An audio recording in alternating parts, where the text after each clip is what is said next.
السلام علیکم ورحمۃ اللہ وبرکاتہ۔ صحیح بخاری احادیث مبارکہ۔ اگر آپ کو یہ ویڈیو پسند ہے تو برائے مہربانی لائک، شیئر اور سبسکرائب کریں۔ شکریہ۔ عبداللہ بن عمر نے نافع سے بیان کیا کہ رسول اللہ صلی اللہ علیہ وسلم نے راستے کے بائیں طرف ان گھنے درختوں کے پاس قیام فرمایا جو ہرشا پہاڑ کے نزدیک نشیب میں ہے۔ یہ ڈھلوان جگہ ہرشا کے ایک کنارے سے ملی ہوئی ہے۔ یہاں سے عام راستے تک پہنچنے کے لیے تیر کی مار کا فاصلہ ہے۔ عبداللہ بن عمر رضی اللہ تعالیٰ عنہ اس بڑے درخت کی طرف نماز پڑھتے تھے جو ان تمام درختوں میں راستے سے سب سے زیادہ نزدیک ہے، اور سب سے لمبا درخت بھی یہی ہے۔ صحیح بخاری حدیث نمبر 489۔ عبداللہ بن عمر رضی اللہ تعالیٰ عنہ نے بیان کیا کہ نبی کریم صلی اللہ علیہ وسلم اس نالے میں اترا کرتے تھے جو وادی مرز ظہر ان کے نشیب میں ہے۔ مدینے کے مقابل جبکہ مقام صفراواد سے اترا جائے، نبی کریم صلی اللہ علیہ وسلم اس ڈھلوان کے بالکل نشیب میں قیام کرتے تھے۔ یہ راستے کے بائیں جانب پڑتا ہے جب کوئی شخص مکہ جا رہا ہو۔ راستے اور رسول اللہ صلی اللہ علیہ وسلم کی منزل کے درمیان صرف ایک پتھر ہی کے مار کا فاصلہ ہوتا۔ صحیح بخاری حدیث نمبر 490۔ عبداللہ بن عمر رضی اللہ تعالیٰ عنہ نے بیان کیا کہ نبی صلی اللہ علیہ وسلم مقام ذی طویٰ میں قیام فرماتے اور رات یہی گزارا کرتے تھے، اور صبح ہوتی تو نماز فجر یہی پڑھتے۔ مکہ جاتے ہوئے یہاں نبی کریم صلی اللہ علیہ وسلم کے نماز پڑھنے کی جگہ ایک بڑے سے ٹیلے پر تھی۔ اس مسجد میں نہیں جو اب وہاں بنی ہوئی ہے، بلکہ اس سے نیچے ایک بڑا ٹیلا تھا۔ صحیح بخاری حدیث نمبر 491۔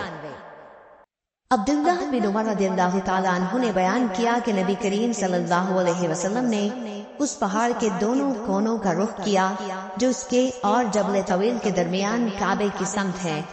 آپ اس مسجد کو جو اب وہاں تعمیر ہوئی ہے اپنی بائیں طرف کر لیتے، ٹیلے کے کنارے، اور نبی کریم صلی اللہ علیہ وسلم کے نماز پڑھنے کی جگہ اس سے نیچے سیاہ ٹیلے پر تھی۔ ٹیلے سے تقریباً 10 ہاتھ چھوڑ کر پہاڑ کی دونوں گھاٹیوں کی طرف رخ کر کے نماز پڑھتے جو تمہارے اور کعبے کے درمیان ہے۔ صحیح بخاری حدیث نمبر 492۔ عبداللہ بن عباس رضی اللہ تعالیٰ عنہ نے فرمایا کہ میں ایک گدھی پر سوار ہو کر آیا۔ اس زمانے میں بالغ ہونے والا ہی تھا۔ رسول اللہ صلی اللہ علیہ وسلم منا میں لوگوں کو نماز پڑھا رہے تھے، لیکن دیوار آپ کے سامنے نہ تھی۔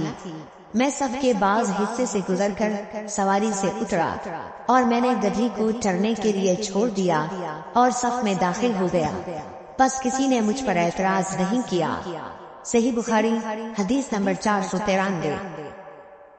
عبداللہ بن عمر رضی اللہ تعالیٰ عنہ سے روایت ہے کہ رسول اللہ صلی اللہ علیہ وسلم جب عید کے دن مدینے سے باہر تشریف لے جاتے تو چھوٹے نیزے کو گاڑنے کا حکم دیتے۔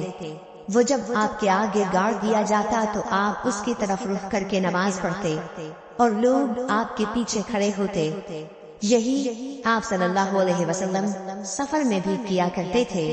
مسلمانوں کے خلفاء نے اسی وجہ سے برچھا ساتھ رکھنے کی عادت بنا لی ہے۔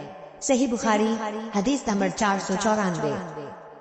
شعبہ نے بیان کیا عون بن ابی جحیفہ سے کہا میں نے اپنے باپ وہب بن عبداللہ سے سنا کہ نبی صلی اللہ علیہ وسلم نے لوگوں کو بطحا میں نماز پڑھائی۔